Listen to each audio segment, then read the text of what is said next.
On February 7th, 2013, the Carnival Triumph shone brightly in the Texas sun, its 13 decks rising majestically over Galveston's harbor like a floating symbol of luxury. Stretching the length of 3 football fields, this fun ship featured 4 sparkling swimming pools, a bustling casino filled with the sounds of slot machines, and an array of buffet stations that could rival any Las Vegas hotel. Passengers, many experiencing their first cruise and sipping on colorful cocktails, eagerly took selfies against the stunning sunset, unaware that in just 72 hours, those inviting pools would turn into makeshift toilets and the grand atrium would be filled with the unpleasant smell of sewage. The early hours lived up to all the promises made in the brochures. College students partied late into the night at the electric slide disco. Retirees indulged in lobster tails at the Golden Dining Room, and children jumped into hot whirlpools that had just been serviced.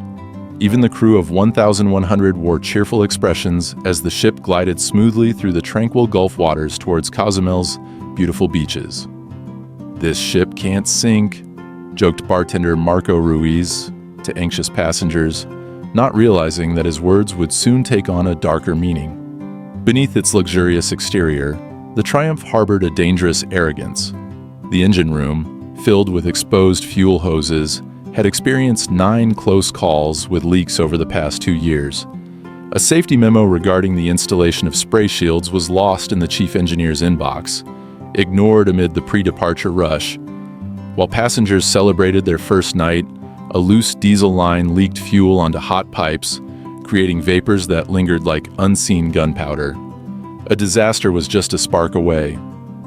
It struck at 5:28 a.m. on Sunday, when partygoers recovering from hangovers would be jolted awake not by the sunrise over Cozumel, but by the loud alarm of the Alpha Team fire alert.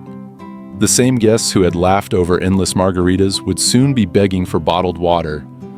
The casino's once soft carpet, pleasant underfoot just hours before, would turn into a hazardous area filled with sewage. And those cheerful fun ship crew members, they would transform into weary medics, handing out half sandwiches to passengers huddled in lifeboat stations. When the Triumph finally arrived at Mobile Bay a week later, it was in rough shape, its once clean exterior covered in dirt, and its decks resembling a makeshift shelter filled with dirty linens. This journey would be remembered not for its snorkeling adventures, but for a term that no cruise line once linked to its name: poop bags. Carnival's leaders could clean the ship and give it a new name: Sunrise. But the internet would always remember the reality that behind every luxurious cruise ship's shine is a risk of the ocean. At 5:17 a.m. on February 10, 2013, the initial wisps of smoke began to creep through the ventilation shafts of the Carnival Triumph, just 11 minutes before the alarms blared.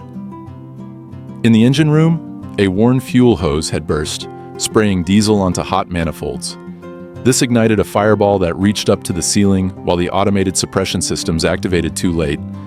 The flames cut through primary power cables, plunging the ship into darkness, except for the eerie light shining from beneath the engine room doors. Passenger Linda Carmichael was jolted awake by a noise she would later liken to Satan clearing his throat.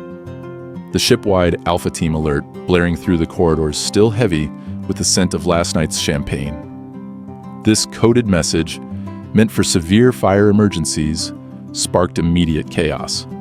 Families rushed into the hallways, donning life jackets over their pajamas, only to encounter thick, acrid smoke gathering near the ceiling.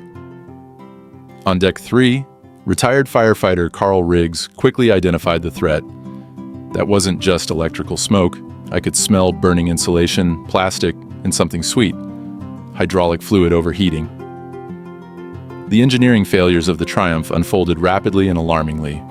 Backup generators activated but were unable to support the ship's extensive systems.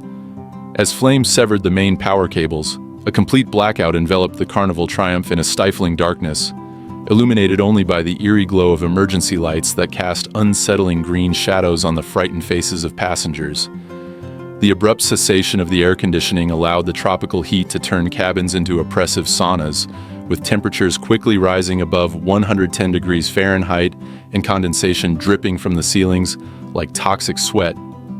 Most critically, the propulsion systems failed entirely, leaving the 102, 2.000-ton vessel, longer than 3 football fields, adrift and vulnerable in the relentless currents of the Gulf of Mexico, where 6-foot waves began to pound the powerless ship like a toy in a bathtub.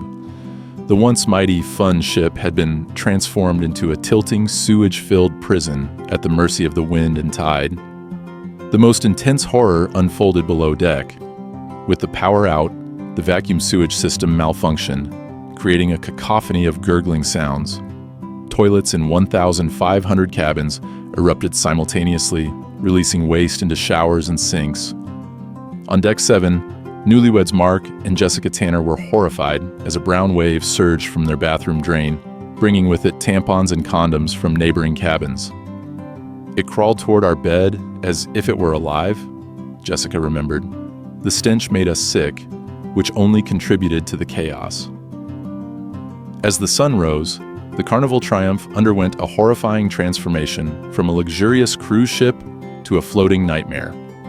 The malfunctioning stabilizers caused the enormous ship to tilt at a dangerous 12-degree angle, turning once stable hallways into treacherous slopes where streams of raw sewage flowed downhill with each unsettling roll. 20 terrified passengers found themselves trapped in elevators stuck mid-shaft, their cries resonating through the metal enclosures for 8 agonizing hours until the crew could manually pry open the doors. With the intercom system rendered useless, the staff had to shout updates through megaphones, their voices overwhelmed by the chaos of screaming children, sick seniors, and the unending sound of emergency alarms that remained blaring. What had been a serene paradise just hours earlier now resembled a sinking asylum, with every surface coated in sweat, seawater, or human waste as the ship's systems continued to fail. The spa turned into a surreal triage center. Staff converted massage tables to assist elderly guests suffering from the heat, while aromatherapy diffusers struggled against the growing odor of human waste.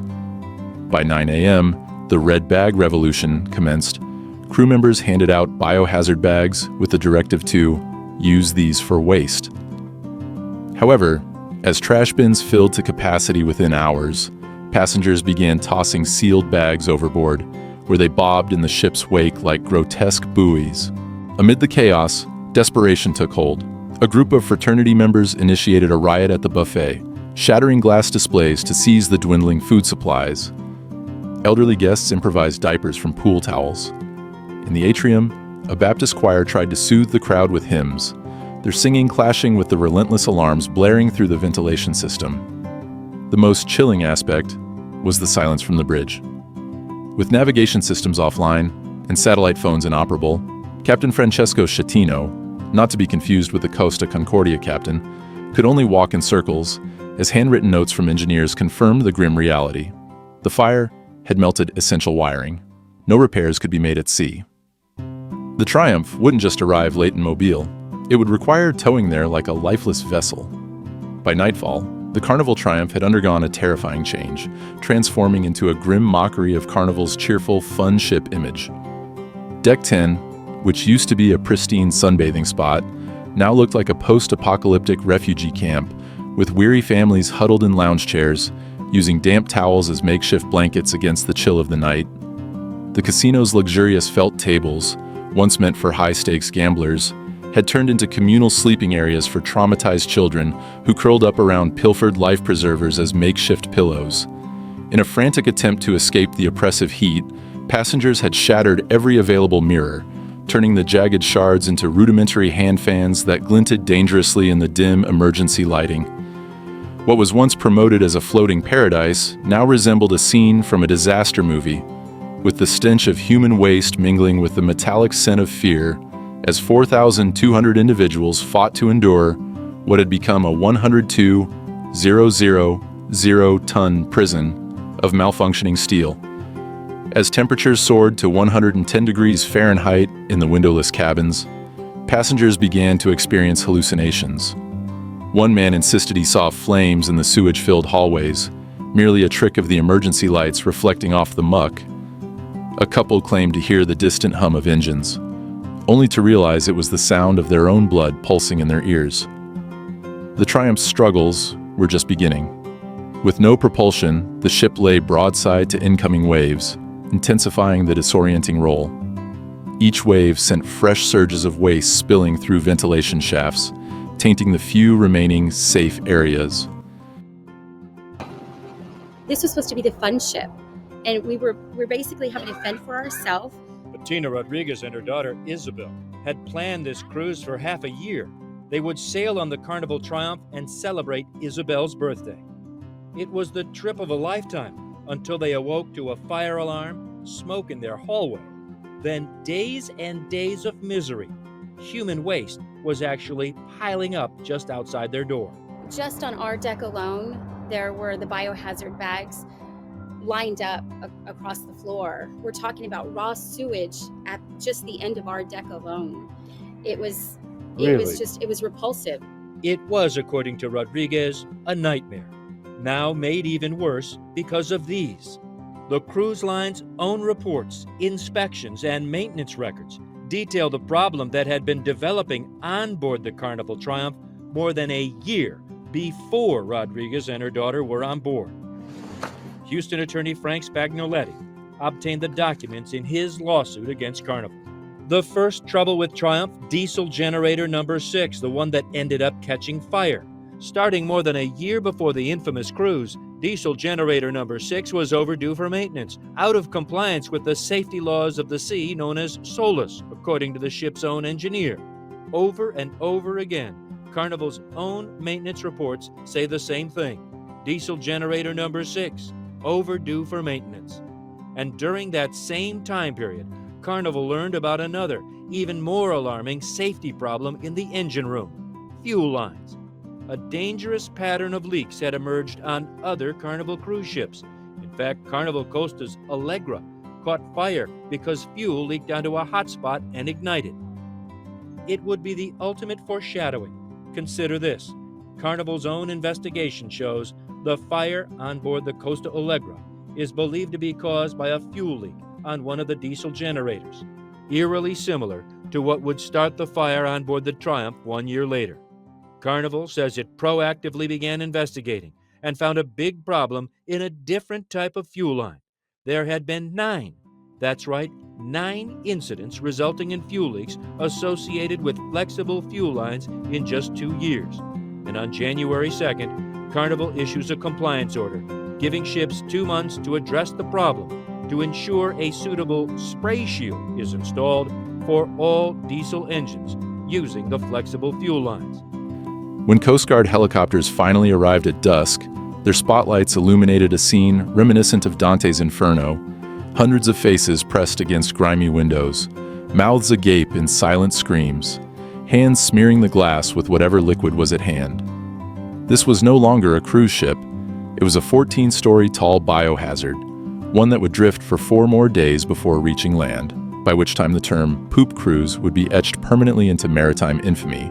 The decline of the Carnival Triumph into chaos began with the distribution of the notorious red biohazard bags, thin plastic pouches that quickly became the ship's most despised keepsakes.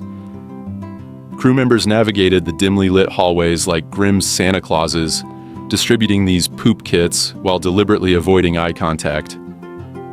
Number 2 goes in the bag, then tie it and leave it in the hallway, a pale steward announced through a megaphone, his voice trembling. Within hours, the starboard corridor on Deck 4 earned the nickname The Gauntlet, its carpet squishing underfoot from overstuffed bags that had burst, their contents mingling with spilled shampoo and vomit to form a foamy brown mess. The odor clung to hair and clothes like a toxic residue. Retiree Margaret Wilcott would later testify in court that she could still detect it on her skin, even after 3 showers post-disembarkation. As sewage levels continued to rise, passengers fled to the upper decks in droves. The ship's sunbathing areas morphed into a sprawling encampment known as Tent City, where guests fashioned makeshift shelters from lounge chair cushions, bed sheets, and in one extreme case, a blackjack table felt taken from the casino. By the second day, the Lido deck resembled a cross between a refugee camp and a college party. Elderly women fanned themselves with pilfered menus, while shirtless college students engaged in beer pong with confiscated liquor bottles. The ship's photographers, once tasked with capturing joyful families at formal dinners, now documented the unfolding crisis with somber efficiency. their cameras recording images of children sleeping on lifeboat covers, and a bride still in her tattered wedding dress, using a high heel to hammer nails into a makeshift windbreak. The food situation deteriorated rapidly from merely inconvenient to perilous. With refrigeration failing and kitchen equipment inoperable, the crew resorted to rationing cold onion and cucumber sandwiches, which soon became a form of currency in a makeshift onboard economy.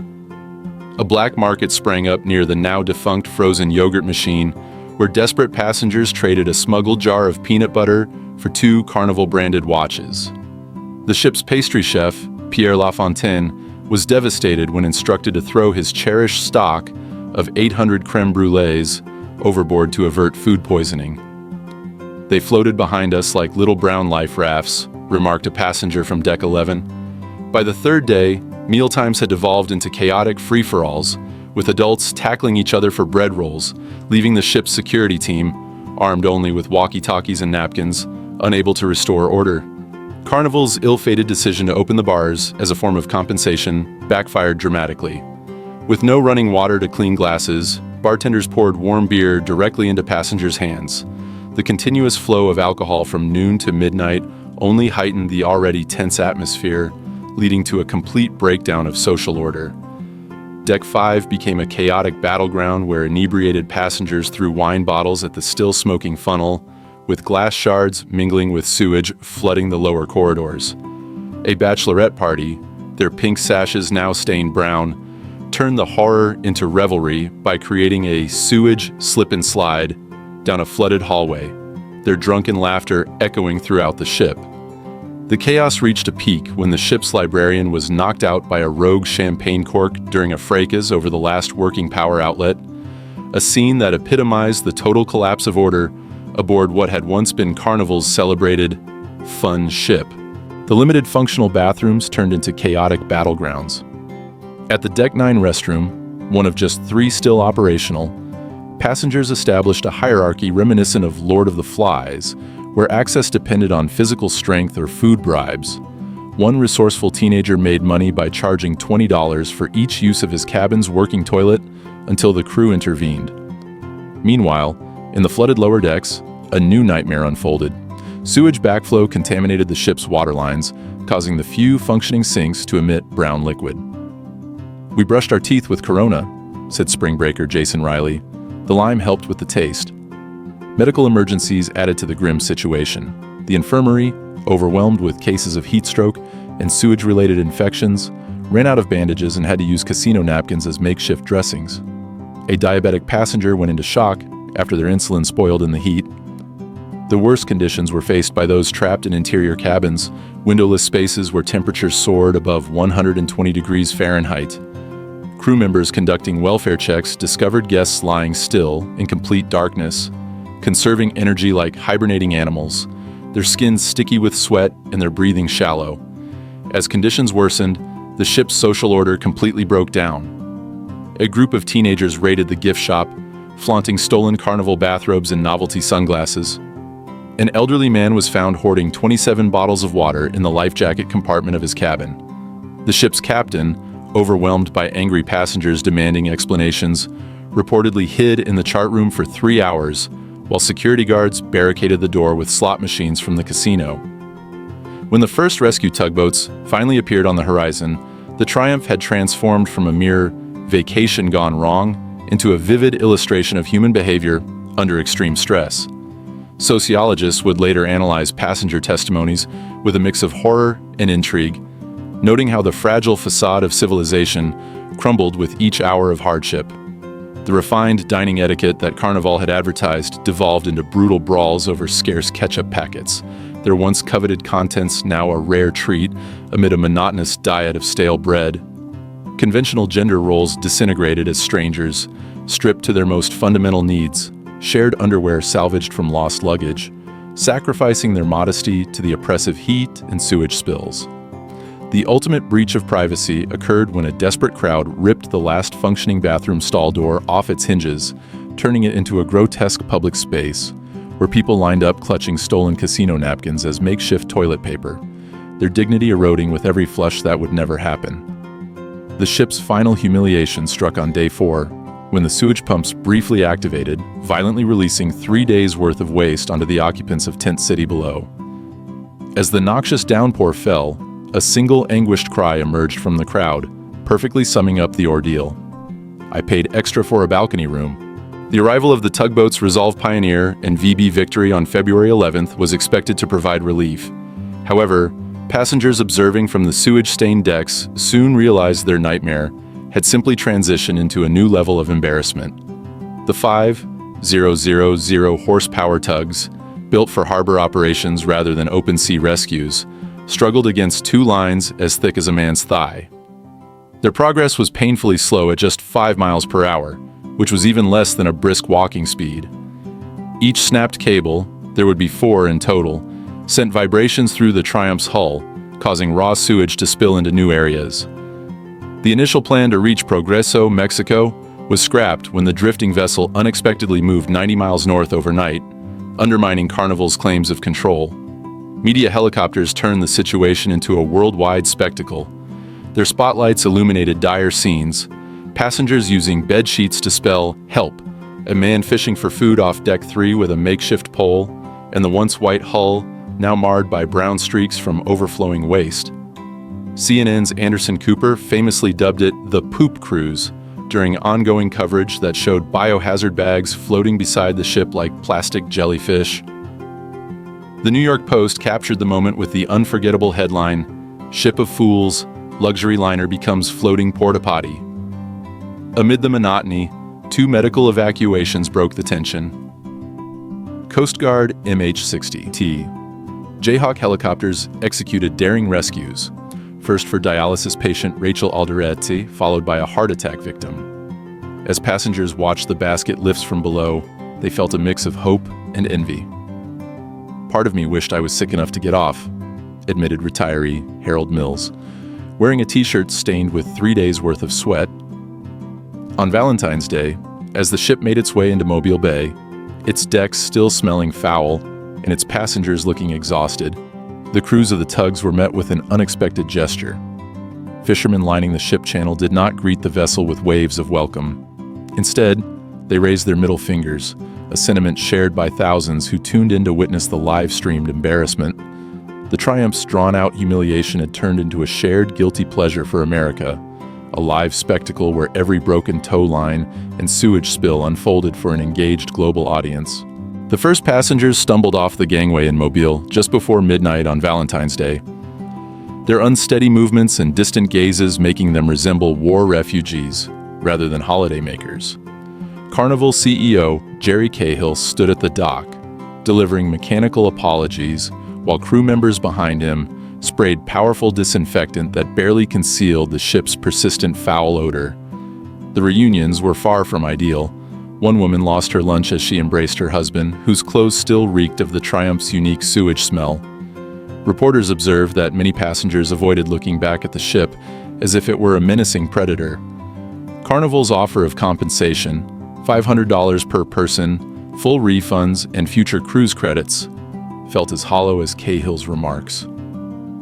Within just 72 hours, 118 lawsuits were filed in Florida courts, including one bride seeking $5 million for her ruined honeymoon and a cancer survivor asking for damages due to bed sores from an infection. The most troubling lawsuits came from crew members. One Filipino stewardess recounted being compelled to clean overflowing toilets without gloves, her uniform deteriorating from exposure to sewage. Although Carnival discreetly settled 27 medical claims averaging $4,389 each, their legal team effectively used outdated maritime law liability limits to prevent most payouts. Investigators quickly revealed a preventable reality.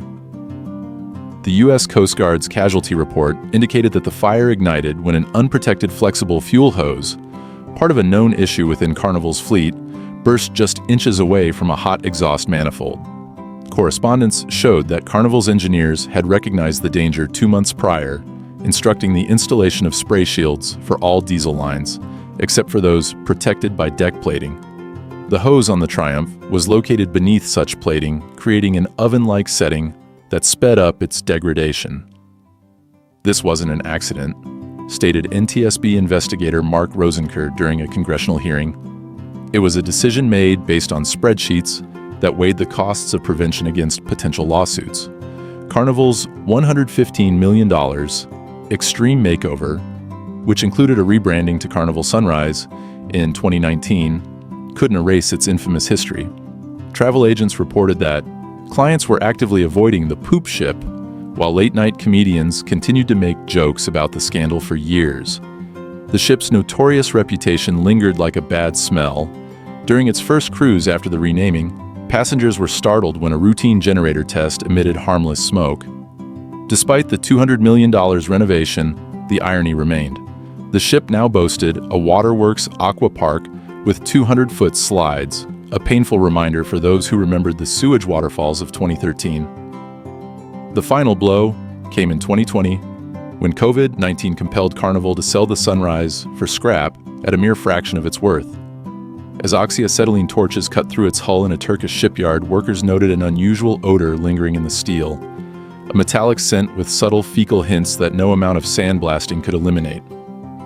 The Triumph met its end as it lived, unable to escape its own dirt. If you've made it this far, it means you're enjoying the story.